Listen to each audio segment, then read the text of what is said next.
গত ত্রয়োদশ জাতীয় সংসদ নির্বাচনে এনসিপি জামাতের সাথে জোট করার সিদ্ধান্ত কি সঠিক ছিল নাকি এটা ভুল ছিল?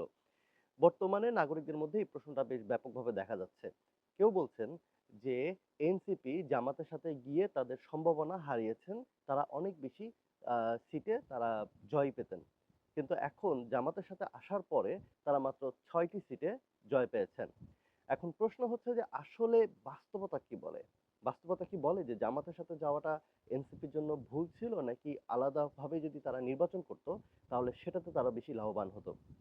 আমার কাছে যেটা মনে হয় যে আপনি যদি সক্ষমতার দিক থেকে যদি চিন্তা করেন তাহলে এনসিপি এখনো চাইল্ড পার্টি, মানে এখনো বাচ্চা পার্টি। এদের সাংগঠনিকভাবে তারা মোটেই শক্তিশালী না। সাংগঠনিকভাবে তারা হয়তোবা ঢাকার ভিতরে একটা অবস্থান তৈরি করেছে, হয়তোবা বিভাগীয় পর্যায়ে একটি অবস্থান তৈরি করেছে। কিন্তু আপনি যদি প্রত্যন্ত অঞ্চলের কথা বলেন, জেলার কথা বলেন, উপজেলার কথা বলেন, এমনকি ইউনিয়ন পর্যায়ের কথা বলেন না কেন, এনসিপির কিন্তু তেমন কোনো সক্ষমতা একেবারেই নেই। আমরা ধরে নিচ্ছি যে এনসিপি যদি এককভাবে নির্বাচন করত তাহলে আসলে কি হতো?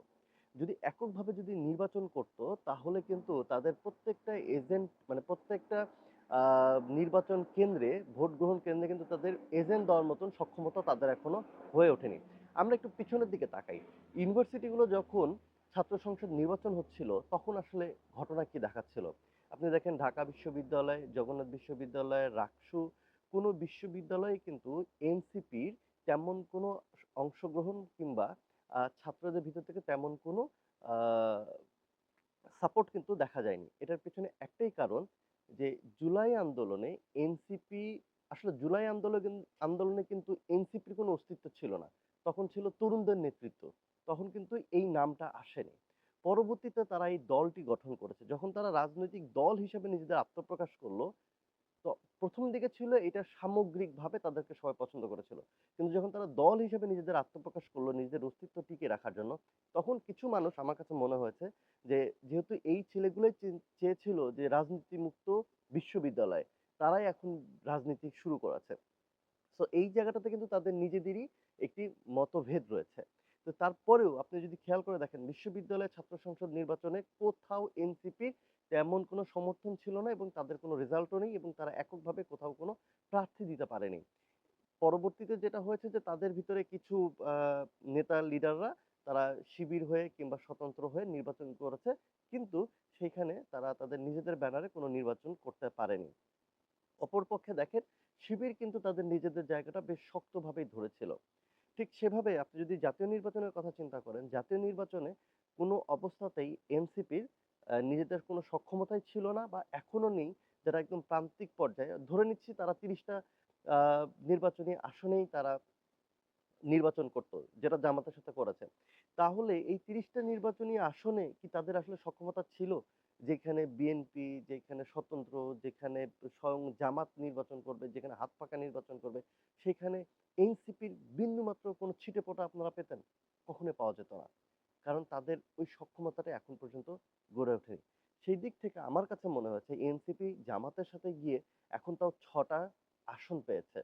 কিন্তু পরবর্তী তারা যদি এই জামাতের সাথে যদি জোটটা না করতো, তারা একটা আসনও পেত না।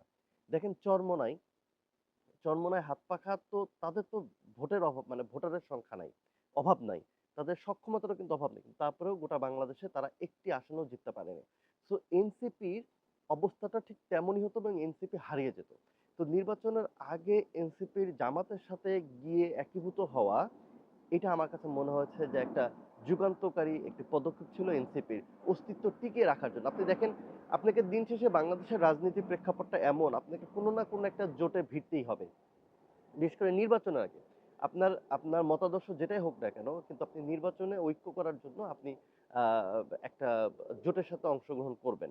এবং দেখেন, যখনই জামাতের সাথে জোট করতে গেছে এনসিপি তখন কিন্তু যারা, সে কিন্তু সেখান থেকে সরে গিয়ে স্বতন্ত্রভাবে নির্বাচন করেছেন, কিন্তু আলটিমেটলি তিনি কিন্তু টিকতে পারেননি।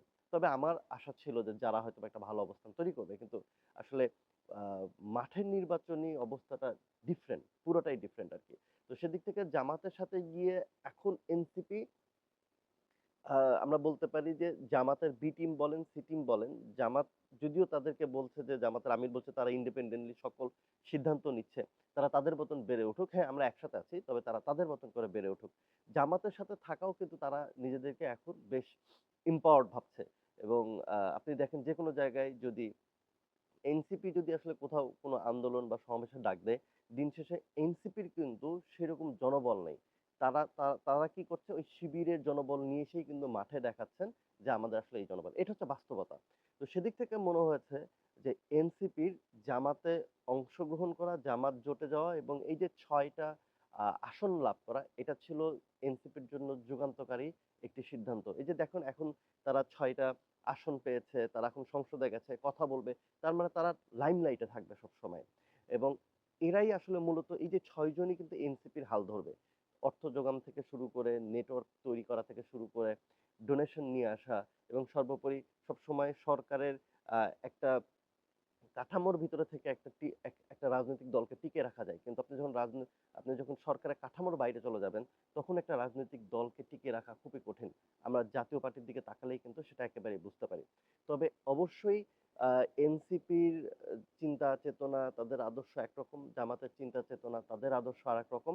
তো তারা তাদের ভিন্ন আদর্শ চিন্তাভাবনা আলাদাভাবে রেখেই তারা হয়তোবা তাদের রাজনৈতিক মাঠ আরো বড় করবেন, আরো সক্রিয় করবেন।